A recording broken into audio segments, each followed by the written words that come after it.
지난주에 주기도문에서 인간과 관련한 청원 가운데 세 번째인데 시험에 들게 하지 마시옵고 기도에 대해서 저희가 함께 살펴봤습니다.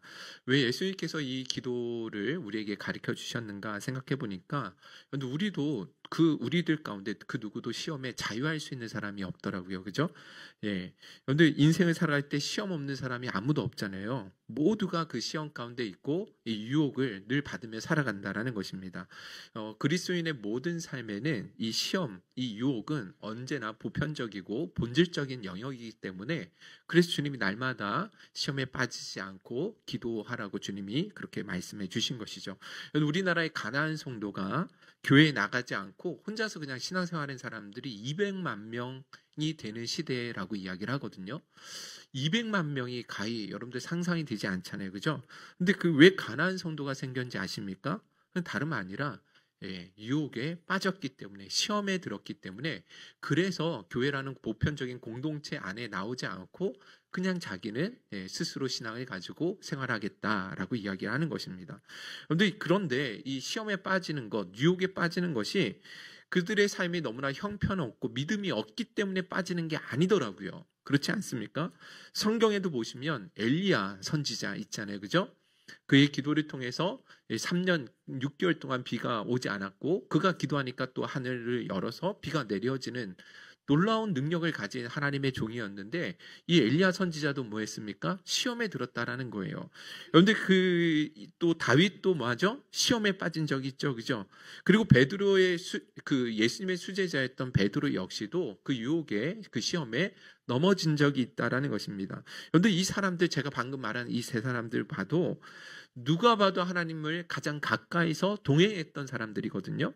가장 성령 충만했던 사람들이었고 누구보다도 하나님을 사랑하고 예수님을 사랑했던 사람들이었는데 이들도 역시 시험에 빠지더라는 것입니다. 그래서 여러분 우리는 언제나 겸손하셔야 됩니다. 항상 겸손하셔야 돼요. 우리 인생에 시험이 없는 사람이 없고 또 그 시험에 우리는 너무나 연약하게 잘 넘어지는 존재이기 때문에 그래서 우리는 날마다 우리 주기도문을 통해서 가르쳐 주셨던 것처럼 하나님 시험에 빠지지 아니할 수 있도록 우리를 늘 지켜주옵소서 그런 마음을 가지고 나아갈 수 있어야 된다는 것이죠. 이와 같은 현실인식 그리고 자기 겸손, 자기 부정의 삶이 우리를 시험에 들지 않도록 지켜준다는 사실을 여러분들 꼭 잊지 않으셨으면 좋겠습니다. 할렐루야. 아멘. 자, 오늘은 주기도문에 기록된 내용 마지막 차원이라고 할 수 있는 악에서 구하시옵소서에 관한 말씀을 나누도록 하겠습니다. 그런데 우리를 시험에 들게 하지 마시옵고의 기도가 유혹으로부터 우리를 지키기 위한 기도였다고 한다면 이 뒷부분에 나오는 악에서 구하시옵소서 이 기도는 우리 성도들에게 실제 일어나고 있는 영적 전투와 관련된 그런 기도라고 이야기할 수 있습니다. 여러분들 이 악에서 우리를 구하시옵소서라는 이 악이라는 단어가 헬라어로 한번 띄워주시겠어요? 투포네루를 사용하고 있습니다. 포네루가 악이라는 단어예요. 근데 그 포네루 앞에 정관사 투가 나온다라는 것이에요. 영어에서 성경에 보면 th 있잖아요. the 더라는 이 정관사인데 헬라어를 보면 영어와는 다르게 명사 앞에도 그 성에 따라서 다 이 정관사가 다르게 나와요. 또 격에 따라서도 다르게 되어 있다라는 것이죠. 예를 들어서 한번 띄워주시면 태양, 아니 이거 말고요. 태양, 달, 그리고 빛이라는 이 단어들 띄워주시겠습니까? 태양은 영어로 뭐죠? 더 sun이죠. 그죠? 달은 더 moon이라고 하고 그리고 빛은 더 light. 여기 보시면 단어 앞에 더라는 정관사를 다 붙게 되잖아요. 그죠? 근데 이 헬라어에는 남성이냐에 따라서 여성이냐에 따라서 또 혹은 중성이냐에 따라서 정관사가 다 다르다라는 거예요. 태양 더 선이라는 단어는 남성 명사이기 때문에 호라는 정관사를 붙이게 되고요. 달은 여성 명사입니다. 그래서 해라는 단어를 쓰게 되는 것이고 빛은 중성 명사예요. 그래서 토라는 이 정관사를 붙이게 된다라는 것이죠. 자, 그것을 제가 이렇게 한번 띄워드려 볼게요. 자, 그러면 정관사 도표를 한번 띄워드리는데, 자, 그런데 여러분들이 보시면 이 악이라는 단어가 있잖아요. 악이라는 단어 앞에 나오는 이 투라는 이 정관사는요, 여기 보시면 빨간색으로 되어 있는데, 남성 소유격 정관사이기도 하고 중성 소유격 정관사이기도 한다라는 거예요. 이해 가십니까? 포네로라고 나왔다라고 기록되어 있잖아요. 그러니까 남성 소유격으로 하면 다른 해석이 나오게 되는 것이고 중성 소유격으로 그것을 하면은 또 다른 의미를 가지게 된다라는 것이죠. 이해 가십니까? 그래서 여러분들 남성 소유격으로 만약에 이 투를 번역을 하면 사단인, 악한 자, 사단이라는 세력, 이 사단 마귀라고 그렇게 번역을 하게 되는 것이고요. 만약에 중성 명사로 이렇게 해석을 하게 되어지면 악으로부터 나오는 모든 행위들을 의미하게 된다라는 것이죠. 어떤 번역을 선택하느냐에 따라서 다르게 해석될 수 있다라는 거예요. 그래서 종교개혁자 루터는 이것을 사단이라고 해석을 했고 악을 사단이라고 해석을 했고 어거스틴은 악한 행위라고 했습니다. 그리고 여러분들이 잘 아시는 칼빈이라는 이 종교개혁자는 이 두 가지를 다 허용할 수 있다라고 해석을 한 것이죠. 자, 그러면 여러분 이것을 우리는 무엇으로 해석하는 게 더 좋냐? 제가 보기에는 악한 자, 사단으로 보는 것이 훨씬 더 유익하다라고 말씀을 드릴 수 있습니다. 왜냐하면 악한 행위의 모든 뿌리는 어디로부터 나오는 거예요? 사단으로부터 나오기 때문에 그렇습니다. 더 나아가서 우리 그리스도인들의 영원한 대적이라고 할 수 있는 이 사단과의 이 영적 전쟁에서 우리가 승리하기 위해서라도 항상 이 사단이라는 악의 실체에 대해서 우리는 뭐하고 있어야 돼요? 인지하고 있는 것이 중요하기 때문에 그래서 우리는 악으로부터 우리를 구하시옵소서가 사단으로부터 우리를 구하여 주옵소서라고 기도하는 것이 훨씬 더 유익하다라고 이야기할 수 있다라는 것이죠. 그런데 예수님께서도 보시면 이 사단의 실체를 너무나 명확하게 아셨고 그래서 항상 제자들에게 깨어 있어야 된다. 이 사단에 대한 인식을 늘 가지고 깨어 있어야 된다라는 말씀을 여러 번 하셨는데 대표적으로 누가복음 22장 31절 32절 읽어보도록 하겠습니다. 시작. 시몬아 시몬아 보라 사탄이 너희를 밀가부르듯 하려고 요구하였으나 그러나 내가 너를 위하여 내 믿음이 떨어지지 않기를 기도하였노니 너는 돌이킨 후에 내 형제를 굳게 하라 그렇습니다. 베드로에게 사단이 너를 시험하기 위해서 밀가부르듯 하였다. 계속해서 유혹하고 공격한다라는 의미겠죠. 그죠? 그렇기 때문에 이 사단은 실제하는 분명히 악한 존재이고 그 영향력과 위험성에 대해서 미리 알려주시면서 뭐라고 하시는 거예요? 깨어 있어야 된다라고 말씀해 주고 있는 것이죠. 에베소서 6장 11절 12절도 우리 한번 읽어보도록 하겠습니다. 시작. 마귀의 관계를 능히 대적하기 위하여 하나님의 전신갑주를 입으라. 우리의 씨름은 혈과 육을 상대하는 것이 아니요 통치자들과 권세들과 이 어둠의 세상 주관자들과 하늘에 있는 악의 영들을 상대함이라. 그렇습니다. 여러분들 성경은 우리 그리스도인들이 싸워야 할 영적인 실체에 대해서 뭐라고 말씀하고 있냐면 마귀와의 싸움이다라고 이야기를 해주시고 있습니다. 이 싸움이 여러분들 사람을 상대하는 싸움이 아니라는 거예요. 진짜 실제는 마귀와의 싸움이고 하늘에 있는 그 악한 영들, 권세를 가지고 있는 그 악한 영들과의 싸움이다라고 우리에게 분명히 가르쳐주고 있는 것입니다. 우리 눈에는 보이진 않지만 진짜 성도들에게 너무 강력한 영향력과 악한 영향력을 가지고 다가오는 실체적인 존재가 있기 때문에 그래서 우리는 더욱더 깨어서 기도하고 대적할 수 있어야 된다라고 우리에게 말씀해 주고 있다는 것이죠. 할렐루야. 여러분 한번 생각해 보세요. 욥의 인생에 대표적인 시련을 받은 대표적인 사람으로 나오잖아요. 그죠? 여러분들 이 욥이 왜 이런 고난과 인생을 살 때 왜 그렇게 큰 고난을 받아야 했습니까? 물론 시련이 없는 사람이 없겠지만 적어도 욥이 왜 그렇게 큰 시련과 고난을 당해야 됐냐는 거예요. 그건 다름 아니라 경제적인 그런 어려움이 아니었죠. 단순한 질병의 문제가 아니에요. 더 깊이 들어가 보니까 그 배후에 누가 있었어요? 그렇죠. 사단이 실제로 존재한다라는 거예요. 사단이 욥으로 하여금 하나님을 원망하게 하고 하나님을 떠나가게 하기 위해서 사단이 욥의 자녀들도 빼앗아간 것이고 재산도 잃어버리게 만든 것이고 악성종기라는 큰 질병도 그의 몸에 두었다라는 거예요. 그래서 여러분 우리에게 다가오는 여러 가지 많은 시련들이 있지만 그 시련들 안에는 그 배후의 악한 영들이 우리를 무너뜨리기 위해서 그런 시련들을 우리 앞에 놓은 경우가 있어요, 없어요? 실제로 존재한다는 것이죠. 더군다나 여러분 다니엘서 10장에 가보시면 다니엘이 하나님 앞에 21일 동안 금식 기도를 하거든요. 자, 그렇게 금식 기도를 시작했을 때부터 하나님이 이미 가브리엘 천사장을 통해서 응답을 주셨단 말이에요. 그런데 21일 동안 응답이 지연이 되었습니다. 왜 그런지 아십니까? 한번 볼까요? 다니엘서 10장 12절에서 13절. 여러분들 이 이야기는 가브리엘 천사장이 다니엘에게 말씀해 주고 있는 이야기입니다. 읽어보겠습니다. 시작. 다니엘아, 두려워하지 말라. 내가 깨달으려 하여 내 하나님 앞에 스스로 겸비하게 하기로 결심하던 첫날부터 내 말이 응답받았으므로 내가 내 말로 말미암아 왔느니라. 그런데 바사 왕국의 군주가 21일 동안 나를 막았으므로 내가 거기 바사 왕국의 왕들과 함께 머물러 있더니 가장 높은 군주 중에 하나인 미가엘에 와서 나를 도와주므로. 자, 뭐라고 가브리엘 천사장이 다니엘에게 이야기하고 있냐면 바사 왕국의 군주가 21일 동안 나를 가브리엘 천사장을 막았다라고 이야기를 하고 있죠. 그래서 미가엘 천사장이 와가지고 자기를 도와주어서 이제야 하나님의 응답을 가지고 너에게 찾아왔다라고 이야기를 하고 있는 거예요. 자, 그러면 여기 보시면 바사 왕국의 군주가 인간 왕을 의미하는 거겠습니까? 아니겠죠.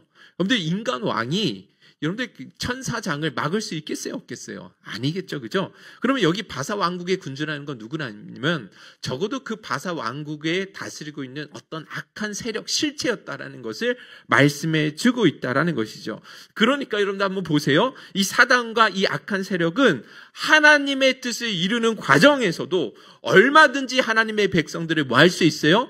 회방하고 공격할 수 있다는 것을 보여주는 것이죠. 오늘 우리 신자들에게도 마찬가지잖아요. 하나님의 뜻을 행하려고 할 때 하나님의 응답이 내 삶 가운데 이루어지려고 하는데 악한 영들이 방해할 때가 있다는 거예요, 없다는 거예요? 당연히 있다라는 것이죠. 그러므로 여러분, 우리가 이 악의 세력에 대해서 단순히 추상적으로만 그렇게 생각할 것이 아니라 실제적으로 믿는 하나님의 백성들을 넘어뜨리기 위해서 늘 언제나 찾아오고 있는 악한 이 세력으로 우리는 항상 뭐 할 수 있어야 돼요? 인식할 수 있어야 된다라는 거예요. 아, 이게 사단의 시험이구나. 이 악한 영들이 지금 나를 공격하고 있구나. 이거 인식할 수 있어야 된다라는 거예요. 여러분, 할렐루야. 아멘이시죠? 그래야지만 우리 가운데 끊임없이 일어나고 있는 이 영적 전투에서 우리가 더욱 경각심을 가지고 바르게 대항할 수가 있게 된다라는 것입니다. 자, 그런데 여러분들 여기서 주의할 것이 있는데 우리는 이런 사단의 존재에 대해서 항상 인식하고 깨어 있어야 되겠지만 동시에 지나치게 사단에 대해서 너무 극대화시키는 문제도 항상 우리는 주의할 수 있어야 됩니다라는 것입니다. 여러분들 무슨 말이냐면 여러분들 이단 사이비들 가운데에는 우리에게 일어나는 모든 고난과 시련들 이것들이 전부 다 사단과 연관되어 있다라고 이야기하고 주장하는 사람들이 있어요. 대표적으로 누구죠? 김기동 목사 여러분들 들어보셨습니까? 베레아 사상에 있는 전파했던 사람인데 2022년도에 사망을 했거든요. 근데 이 사람을 통해서 얼마나 많은 사람들이 영향력을 받았는지 모릅니다.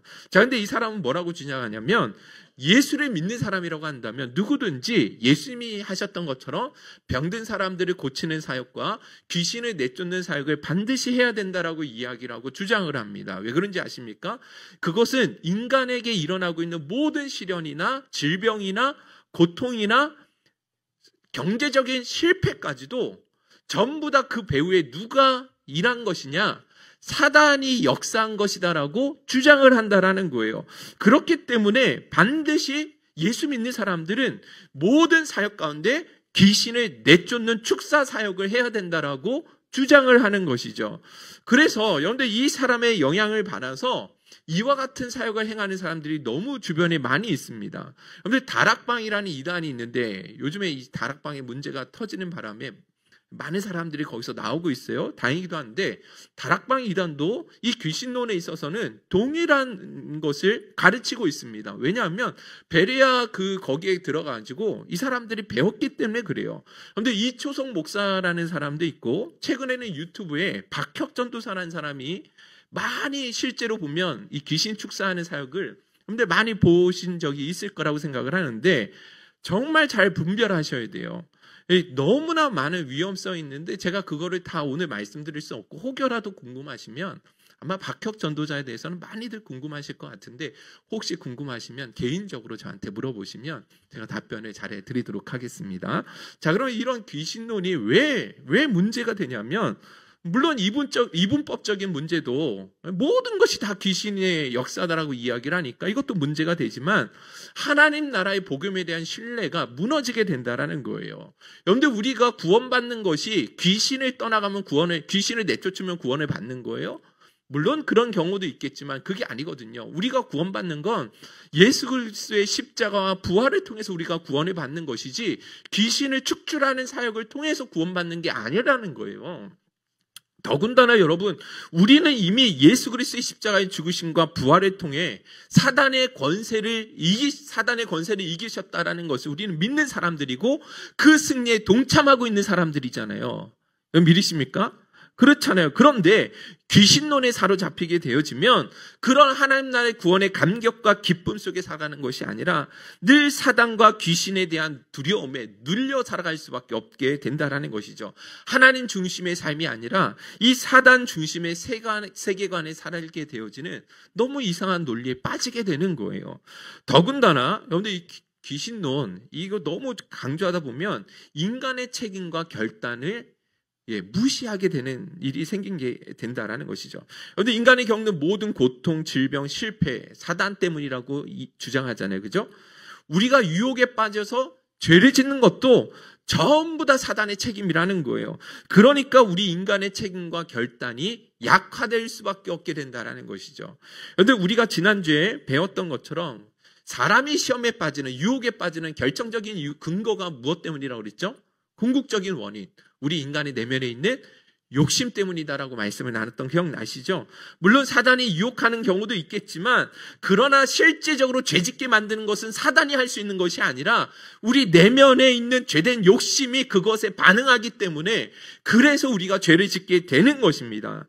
그렇기 때문에 여러분 우리 모든 믿는 그리스도인들은 하나님의 자녀답게 예수 그리스도의 제자답게 하나님의 뜻대로 바르게 서야 할 책임이 있고 결단이 있는 존재라는 사실을 잊어서는 안 된다라는 것이죠.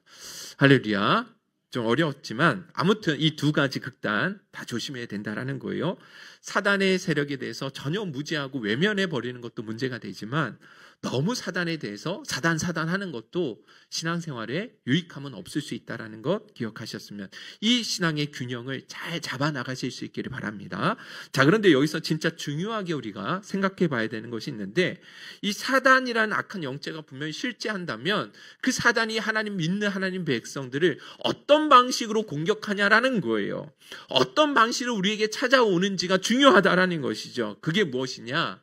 광명의 천사로 우리에게 다가온다는 것입니다. 그런데 많은 사람들이 사단에 대해서 한번 그려봐 그러면 어떻게 그릴까요? 귀신 어떻게 그려요?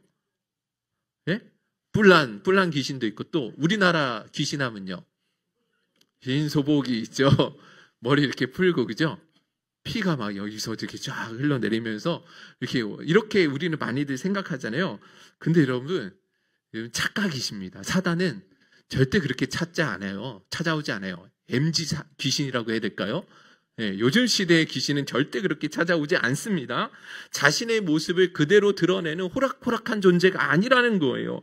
고린도후서 11장 14절 15절 시작. 이것은 이상한 일이 아니니라. 사단도 자기를 광명의 천사로 가장하나니 그러므로 사탄의 일꾼들도 자기를 의의 일꾼으로 가장하는 것이 또한 대단한 일이 아니니라. 할렐루야. 사탄의 일꾼들도 자신을 의의 일꾼처럼 그렇게 드러내어서 다가온다라는 거예요. 광명의 천사로 다가온다라는 것이죠. 누가 봐도 흉악하고 아주 괴물처럼 우리에게 찾아오지 않는다라는 거예요.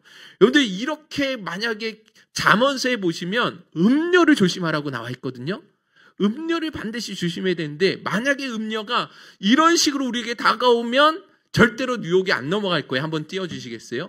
음녀가 이렇게 우리에게 다가온다. 여러분들 거기에 걸려 넘어질 사람이 있겠어요? 없겠어요? 우리 중에 도망가죠. 이런 식으로 찾아오면 도망가죠. 어떤 식으로 찾아오느냐? 챗 GPT를 보니까 이렇게 찾아온대. 이렇게. 제 친구한테 부탁을 했어요. 챗 GPT 사용하는 친구한테 최신 귀신 음료를 어떻게 우리나라 3, 4월 달에 찾아올 수 있는 분위기로 한국적인 이미지를 가진 음료를 한번 그려달라고 부탁을 했더니 저한테 이렇게 보내주더라고요. 너무나 매력적이죠? 입술에 꿀이 막 떨어지잖아요. 그죠? 잠언서의 표현대로 하면. 근데 마찬가지입니다. 이렇게 광명의 천사로 우리에게 다가오는 거예요. 더군다나 여러분들 우리를 시험할 때, 유혹할 때도 너 예수 안 믿으면 너 죽여버린다? 이렇게 겁박하지 않아요. 여러분들 뱀이 하와를 유혹했을 때 어떻게 유혹하죠? 어떤 방식으로 유혹해요? 너 선악과 안 먹으면 너 진짜 죽인다? 빨리 안 먹어? 막 이런 식으로 유혹했습니까? 아니죠. 야, 하나님이 진짜 동산나무의 모든 실과를 먹지 말라고 그랬어? 야, 이거 하나님 너무하신 거 아니야? 야, 너 그거 먹으면 하나님처럼 될 수 있는데, 야, 하나님 진짜 너무하신다. 너무했다. 너 이거 먹으면 하나님처럼 될 수 있어. 이런 식으로 달콤하게, 그렇게 찾아온다라는 거예요. 그렇게 유혹한다라는 거예요. 사단은 거짓말하는 자잖아요. 참소하는 자예요. 거짓의 아비라고 이야기를 한단 말이에요. 그래서 온갖 거짓과 감언이설로 우리를 시험에 들게 만들고 불신앙과 두려움 가운데 빠지게 만들고, 그래서 세상과 적당히 타협하면서 주의 일에 열심히 내지 못하도록 그렇게 우리에게 찾아온다라는 거죠. 그런데 오늘날의 유혹이 그렇다라는 거예요. 야, 너 그렇게 해서 성공할 수 있겠어? 요즘 같은 시대에 말씀 고지곧대로 성경대로 살아갈 수 있는 사람이 누가 있어? 이번 한 번만 딱 한 번 눈 감고 가자. 너 때문에 고생하는 부모님도 생각은 해야지. 너만 바라보고 있는 처자식은 어떻게 할 건데? 막 이러면서 정말 우리를 생각하는 것처럼 이야기를 하지만 사실은 뭐예요? 그게 다 유혹이고 시험이라는 것입니다. 더군다나 여러분, 이 사단은 우리에게 찾아올 때 직접적으로 공격하는 게 아니라고 그랬어요. 지난주에도 우리가 살펴보아서 아시겠지만 우리의 죄된 욕심을 자극하면서 유혹하는 거예요. 우리의 연약함을 건드리는 것이죠. 그래서 시험에 들게 하거나 죄에 빠지도록 만든다라는 것이죠. 여러분들 욥에게 직접적으로 시험 들게 했습니까? 아니잖아요. 갑작스러운 여러 가지 시련들을 그 앞에 놓아둠을 통해서 그로 하여금 하나님을 원망하고 불평하게 하면서 저주하고 떠나가도록 만들려고 했다라는 거예요. 더군다나 여러분 보시면 사단이 우리에게 공격할 때 생각을 통해서 침투한다라는 거 여러분들 잘 아시잖아요. 그죠? 대단히 중요한 부분인데 요한복음 13장 2절 우리 한번 다 같이 읽어보겠습니다. 시작. 마귀가 벌써 시몬의 아들 가룟 유다의 마음에 생각을 넣었더라. 마귀가 가룟 유다의 마음에 예수를 팔려는 생각을 넣었더라. 사단이 여러분들 물리적으로 공격하는 게 아니에요. 직접적으로 공격한 게 아니라 무엇을 통해서요? 생각을 통해서 그래서 그 믿음을 흔들리게 하고 유혹에 빠지게 하고 죄를 짓게 만든다라는 것이죠. 여러분들 이러한 사단의 공격 방식을 여러분들 반드시 깨어 있어야 되는 거예요. 역대하 21장 1절 여러분들 한번 읽어보겠습니다. 시작. 사탄이 일어나 역대상 21장 1절입니다. 사탄이 일어나 사탄이 일어나 사탄이 안 나옵니까? 나오기 싫은가 보네요. 자, 역대상 21장 제가 읽어드리도록 하겠습니다. 사탄이 일어나 이스라엘을 대적하고 다윗을 충동하여 이스라엘을 계수하게 하니라. 다시요. 사탄이 일어나 이스라엘을 대적하고 다윗을 충동하여 이스라엘을 계수하게 아니라. 여기 보시면 사단이 다윗을 어떻게 했다 하냐면 충동했다라고 이야기하거든요.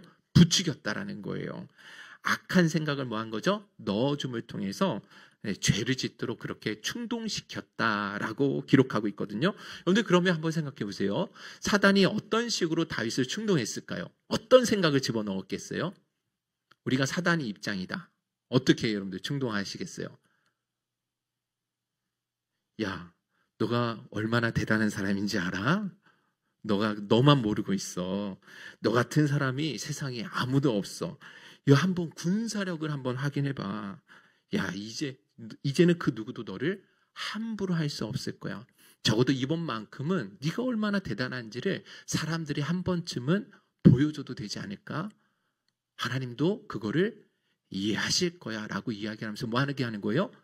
계수하게 하는 거예요. 인구, 군사력에 대해서 그것을 계수할 수 있도록 계속해서 부추겼을 것이 분명하다라는 것이죠. 여러분들 그와 같은 이 생각이 들어왔을 때 이것이 사단의 공격이고 사단의 유혹이다라는 것을 알았을까요? 몰랐을까요? 물론 알을 수도 있었겠지만 몰랐을 것 같아요. 그렇기 때문에 이 게임에 빠지게 된 것이고 군사력에 대해서 조사하게 된 것이고 하나님을 드러내기보다는 자기 자신이 교만함에 빠지게 되어지는 죄를 짓게 될 수 있었다라는 것이죠. 여러분들 이게 우리에게 다가오는 이 사단의 방식, 공격하는 방식이 거의 대부분 이와 같습니다. 우리가 인식하지 못해서 그렇지 사실 여러분들 우리가 조금만 인식하면 사단이 항상 생각을 통해서 날마다 우리를 뭐하고 있어요? 공격하고 있어요. 지금 예배 드리고 있는 이 순간에도 이 사단은 우리를 생각을 통해서 계속해서 공격하고 있는 거예요. 그런데 이 성도 안에 관계 갈등을 가지고 있는 사람을 한번 생각해 보자라는 것이죠. 누군가를 미워하게 되고 누군가를 계속해서 용서하지 못한다고 한다면 사단이 어떤 생각을 넣었겠습니까? 이런 생각들을 넣었겠죠. 야, 너 이러고도 참는 게 말이 되냐? 너를 이렇게 무시하는데도 참고 살아야 되겠어? 야, 참는 게 한두 번이지. 내가 잘못한 게 하나도 없는데 왜 너만 이렇게 맨날 참아야 돼? 억울하지도 않아? 저 사람은 절대로 변하지 않을 거야. 너만 더 상처받을 거야. 자꾸 참고 사니까 너만 바보 되는 거 아니야? 이제는 참지 말고 그냥 아예 관계를 끊어. 그냥 받아쳐. 괜찮아. 이런 식으로 뭐 하는 거예요? 우리를 유혹하겠죠. 왜 여러분들 찔리십니까? 제가 왜 이렇게 이야기를 잘 하냐면 제 마음에도 이런 생각들이 있나 봐요. 사단의 마음을 너무 잘 알아요. 네. 공격받은 경험들이 있어서 그런 것 같습니다. 또 사단은요, 죄책감을 심어주는 거 아시죠? 그죠? 야, 너가 그러고도 중직자라고 이야기할 수 있어? 교회 다닌다고 봉사하는 게 부끄럽지 않아? 너 어차피 죄를 지을 건데 회개하면 뭐하냐? 그냥 차라리 그냥 그만둬. 포기해. 하나님도 너를 버리셨을 것 같다야. 이런 식으로 뭐예요? 죄책감을 계속해서 심어줌을 통해서 결국 낙심하게 하고 하나님을 떠나가게도 한다라는 것입니다. 사단인 이런 식으로 우리를 끊임없이 공격하고 있죠. 두렵게 하고 낙심케 하고 미운 마음을 계속 붙들게 하는 방식이죠. 그래서 사도 베드로는 이와 같은 사단의 공격을 무엇으로 이렇게 비유했냐면 베드로전서 5장 8절인데요. 우리 한번 읽어볼까요? 시작. 근신하라 깨어라 너희 대적 마귀가 우는 사자같이 두루다니며 삼킬 자를 찾나니. 그렇습니다. 우는 사자. 왜 울어요? 배고프니까. 배가 고프니까 뭐 눈에 뵈는 게 있겠습니까? 빨리 막 들판에 이리저리 다니면서 한 놈이라도 걸리기만 해라. 그러면서 계속 찾고 있는 것처럼 사단은 지금도 이 예배당에서 누가 이거 걸려 넘어질 사람이 없는가? 우는 사자처럼 그렇게 우리를 계속해서 호시탐탐, 염탐하고 공격하고 있다라는 것입니다. 그런데 이거를 안다고 한다면 우리가 어떻게 주기도문에 담겨진 그 기도를 드리지 않을 수 있겠냐라는 거죠. 하나님 우리 힘으로는 감당할 수 없습니다. 내 힘으로 내 능력으로 아버지 이 도무지 이것을 감당할 수 없습니다. 끊임없이 찾아오는 이 숱한 사단의 공격과 유혹으로부터 우리를 건져 주시옵소서. 하나님 도와 주옵소서. 날마다 우리는 기도해야 된다는 것이죠.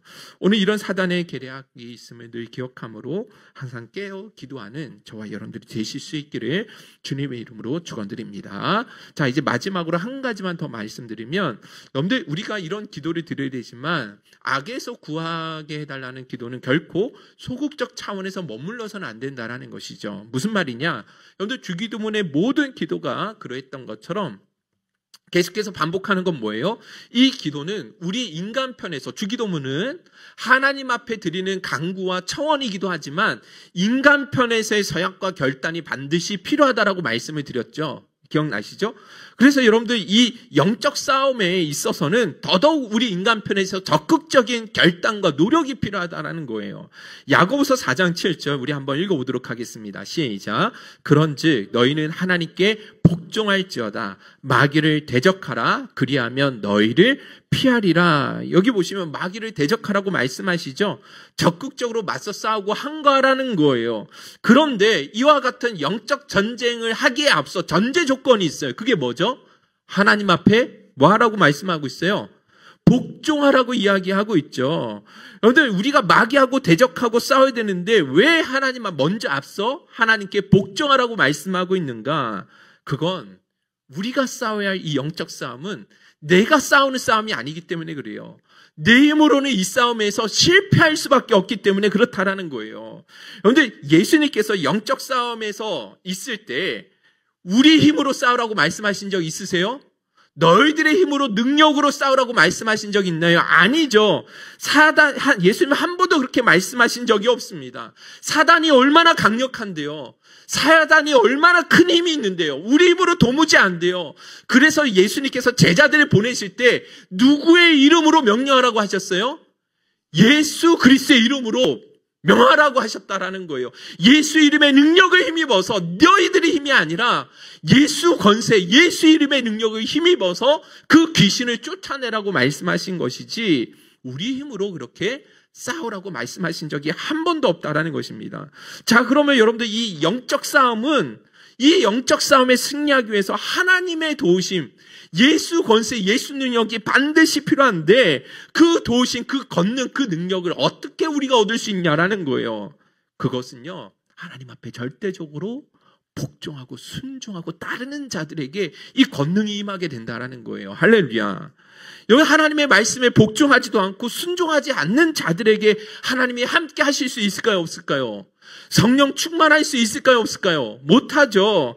하나님을 경외하지 않고 말씀에 복종하지 않는 사람은요, 사단이 결코 그를 두려워하지 않습니다.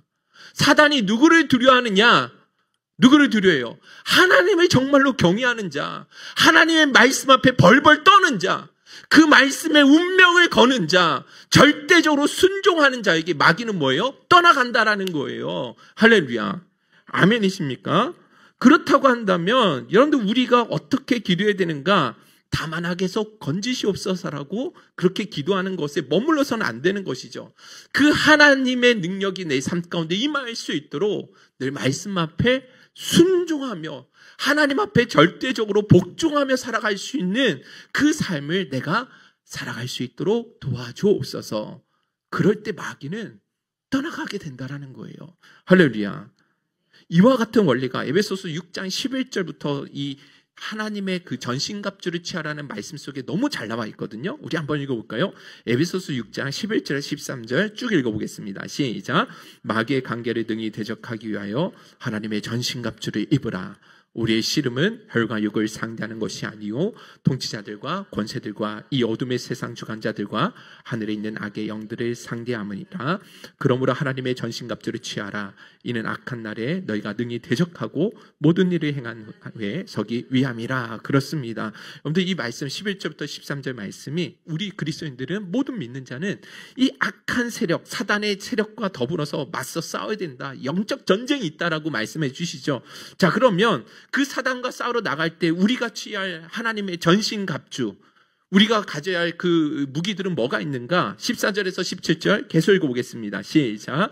그런즉 서서 진리로 너희 허리띠를 띠고 의의 호신경을 붙이고 평안의 복음이 준비하는 것으로 신을 신고 모든 것 위에 믿음의 방패를 가지고 이로써 능히 악한 자의 모든 불화살을 소멸하고 구원의 투구와 성령의 검 곧 하나님의 말씀을 가지라. 그렇습니다. 그런데 이 사단의 세력, 마귀의 세력, 악한 영들과 우리가 어떻게 영적 싸움, 영적 전쟁 어떻게 할 수 있어요? 성수를 막 뿌려가면서 물러가라 이렇게 의식을 취하고 예수 이름에 막 하면서 이렇게 축사 사역을 하라는 게 아니잖아요. 뭘로 싸우라고 나와 있어요? 첫째 한번 쭉 띄워주시면, 첫째, 진리로 허리를 띠라는 건 무슨 말이죠? 진리를 따라 살아가라는 거예요. 의의 흉배를 붙이라는 건 뭐예요? 의를 실천하라는 거예요. 평화의 복음을 신을 신는 건 열심히 복음 전도하는 삶을 살아가라는 거예요. 믿음의 방패 들라는 것, 여러 가지 시험이 있어도 낙심하지 말라라는 것이죠. 구원의 투구, 구원의 감격, 기쁨, 간직하라는 거예요. 성령의 검을 가지라는 것, 늘 하나님의 말씀을 무장하고 있으라. 늘 묵상하고 그 말씀에 붙들린 삶을 살아가라. 여러분들, 그러니까 우리가 싸우는 이 싸움은 어떤 싸움이냐면 어떤 귀신을 축출하는 어떤 의식을 행하라는 게 아니잖아요. 우리 성도가 하나님의 자녀로서 마땅히 순종해야 할 그 영역 가운데 감당해야 할 그 의무들을 충실하게 살아내라는 거예요. 그렇게 살아날 때 이 사단은 뭐 할 수 있다는 거예요? 떠나간다라는 거예요. 할렐루야. 우리가 막연히 하나님 나를 악에서 건져주옵소서 그렇게 가만히 소극적으로 앉아있는 것이 아니라 진짜 이 사단 악한 영들에 대해서 대적해서 승리하기 위해서라면 우리가 진짜 하나님의 백성답게 하나님의 통치 아래 신실히 살아가는 것, 이웃을 내 몸처럼 살아가는 것, 말씀대로 순복하며 그 말씀대로 살기 위해 애쓰고 몸부림치면 그런 자를 사단은요 왔다가 열길로 떠나가는 역사가 일어나게 된다는 것입니다. 할렐루야. 그런 은혜를 날마다 여러분 삶 가운데 누릴 수 있기를 간절히 소원합니다. 여러분들, 이 6가지 성경에서 말씀하고 있는 최고의 공격 무기는 뭐냐면 유일한 공격 무기가 뭐예요? 성령의 검이잖아요. 그죠? 나머지는 다 보호장구들인데 유일한 공격 무기는 성령의 검, 하나님의 말씀이잖아요. 그러면 그 말씀을 가지고 어떻게 물리치는 거냐면 사단이 아까 관계를 통해서 어떻게 공격한다고 그랬어요? 야, 너 이렇게 너를 무시하는데도 참아야 되는 거야? 언제까지 네가 너만 참아야 되는데 사람은 절대 변하지 않는다 그랬잖아. 너만 더 상처받을 거야. 자꾸 참고 사니까 그러니까 너만 손해되는 거 아니야? 바보 아니야? 받아쳐.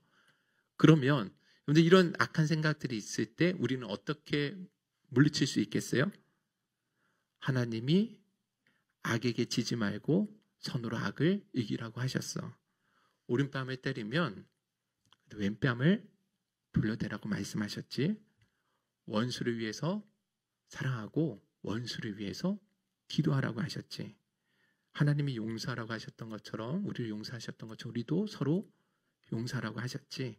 해가 지도록 분을 품지 말고 마귀에게 틈을 주지 말라고 하셨지. 그래 내가 참아야지. 내가 이겨내야지. 내가 용서해야지. 그렇게 우리는 마귀를 이기고 죄악을 이기고 승리하는 삶을 살아가게 된다는 거예요. 이해가십니까? 항상 그렇게 여러분들 우리 유혹 많고 시험 많은 세상에서 하나님의 전신갑주로 무장하심을 통해서 늘 승리하는 저와 여러분들이 꼭 되실 수 있기를 주님의 이름으로 축원드립니다.